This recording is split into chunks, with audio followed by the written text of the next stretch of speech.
भगवंताचे नाम सुद्धा पॉवरफुल आहे. कसं तर पहा, एक दृष्टांत सांगतो. एक लहान मुलगा होता, लय नवसाने झाला होता. त्याच्या हातात काडीपेटी होती.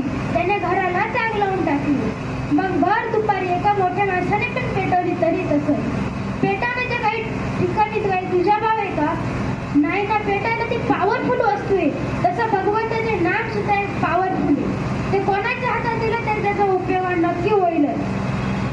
आमचे ज्ञानोबारे सांगतात, दूर नागरी वेळे समरस झाले, तैसे नाम केले जपत हरी.